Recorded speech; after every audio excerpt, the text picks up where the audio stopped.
Thanks for tuning into the channel. And today, what we're going to be talking about is how automakers are discontinuing their cheapest cars and how that is a problem.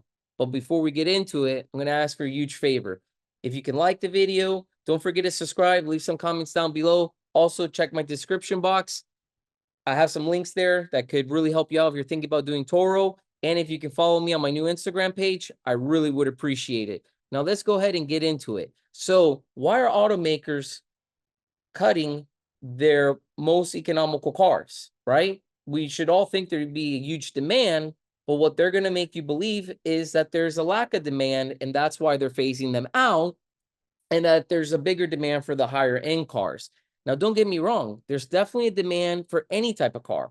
It could be an exotic, it could be luxury, there is a demand for everything, but there is a very big demand for economical cars. And the real reason I believe that the automakers are cutting their economical cars is because they make more profit on their higher end cars. They have more margins in those cars versus the low income cars. So they're phasing them out. So you pretty much won't even have an option. You're going to have to look at a higher end car. And if you've been to a dealership, and I'm going to use the Jeep Grand Cherokee, for example, when I went to the dealership, I'm going to use it for example, actually, because I got one about 2 years ago and I was just looking for their entry level one. Right. And when I went there, the salesperson basically told me, we don't really bring in the entry level ones. There's not a high demand for it. They only had the limiteds and the fully loadeds in stock, and they had quite a bit. And the funny thing is, when you go on the websites, when you see sometimes ads and commercials, they usually show you the fully loaded, but they show you the price point of the entry level. And then when you go to the dealership to look at the entry level, they don't have it. A lot of dealerships, they don't have them. And it's because they're going to make less margins on that vehicle. They don't really care to sell you the entry level. They want to sell you a higher end model. And this doesn't just happen with the Jeep. That was just an example. This happens with many cars. And that's why I believe they're going to start phasing out a lot of the cars that you may be used to, like the Ford Focus and the Toyota Yaris. And some of the cars I just mentioned have already been, they're not making them anymore. And the Toyota Yaris that I just mentioned, they stopped making that car in 2020. I don't know if you're familiar with the Honda Fit. That was a popular car back in the day. Also, they stopped making in 2020. Ford Focus was pretty popular. That one they stopped making in 2019, and I heard they're gonna actually stop making it completely worldwide in 2025. And the Chevy Cruze, same, also gonna be, well, actually, it's been cut in 2019. And the Kia Reels, they're planning to cut that out.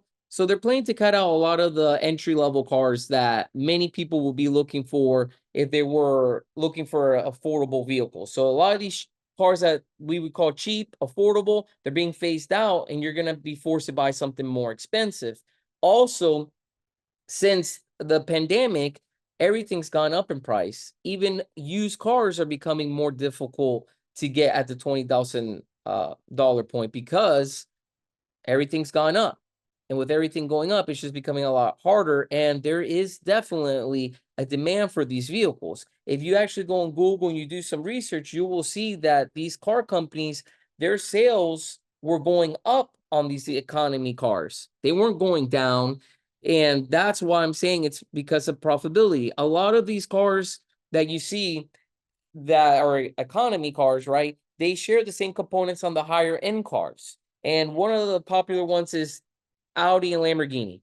The Lamborghini Urus obviously has a different body styling. It's an awesome vehicle, right? But it shares some of the parts that the Audi Q8 has, the SUV. So they share some of the components, right? But they sell the Lambo for a lot more. Now, obviously, the Lambo has the name, the styling's beautiful. I'm not knocking on the SUV, but I'm saying they share the components. Well, there's a lot of other cars in this situation where they share components.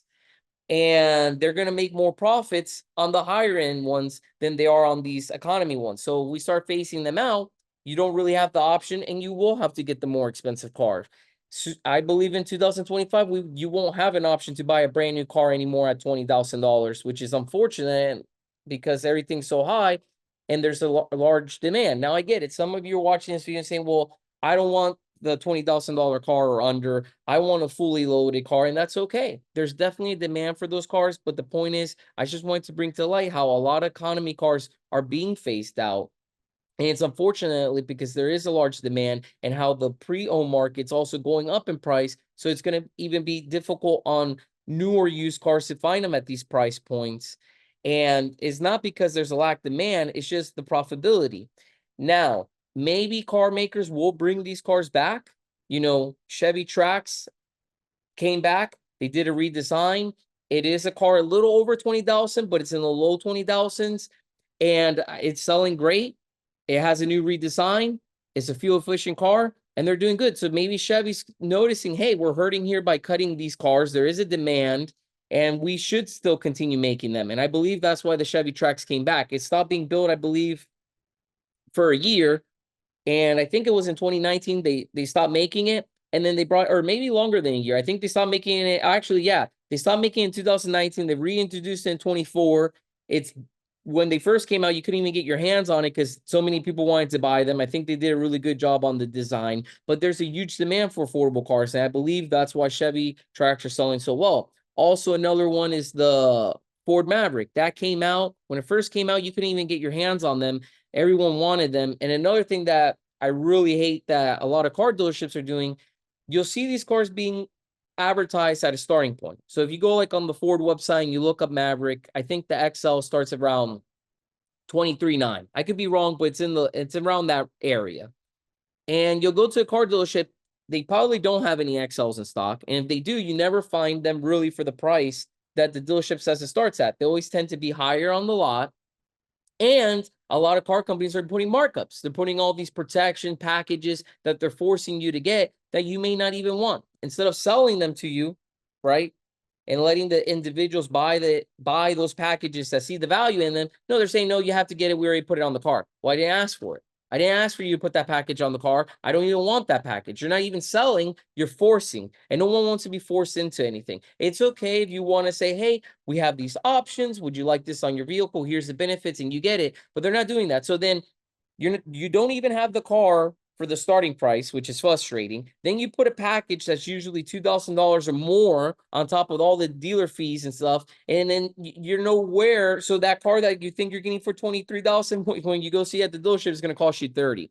So basically, what I think is the automakers don't get it. There's a demand for affordable cars. A lot of people don't appreciate these markups dealerships are doing and adding on all these paint protections and things that we don't want. And it's fine for those that do want it. I'm sure there is a demand for individuals that like these things, and they should get those things. But for the people that don't want it, they shouldn't be forced into it. And car makers should really continue making affordable cars, because let's face it, there is a demand for everything, for the fully loaded, the high end cars, but there's also a large percentage that need the economy cars.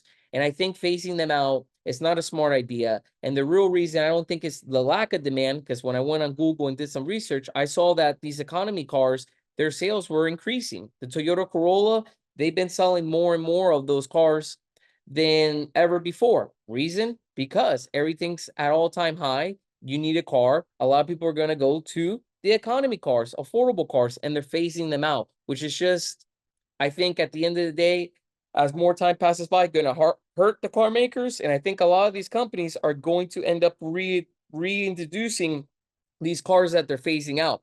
Because some of these cars, a lot of you that are watching are going to know them. The Honda Fit, that was a great car. The Toyota Yaris was another great car. Now, the Ford Focus, it was an economy car. I think it wasn't a great car mechanically. I think it gave a lot of issues. But again, Ford could have improved on that and made another updated the Ford Focus to make it more reliable and still have that lineup in their fleet for the Ford fans and people that are in that starter level, looking for a cheap car, still have that as an option. We'll see what it is there to come. But I just wanted to make this video, go over some of the cars that they're getting rid of, in case you weren't aware, letting you know there's less affordable cars out there, and the reason is about profitability. And when you go to the lot, you're probably going to notice that a lot of the cars that you see that had a price that they advertise on their website or on the commercial, you're probably not going to find them on the lots. They're going to tend to be a few $1,000s more, and that's frustrating. So hopefully there's some positive changes to when it comes to the with automakers and the pricing dealers and things that are doing. So we'll see what will come. I do think in 2025 we probably won't have any brand new cars under $20,000 anymore. And I think for now they're going to keep discontinuing their lower price point cars like Jeep, for example. They're going to discontinue also the Jeep Renegade, Mitsubishi, the Mirage. They're going to discontinue that. So they're definitely planning to discontinue a lot of these cars. So we'll see what, how it plays out for them. Hopefully you enjoyed this video. Leave me some comments down below what you think. If you haven't done so, please subscribe to the channel, follow me on Instagram, and thanks for watching. See you on the next one.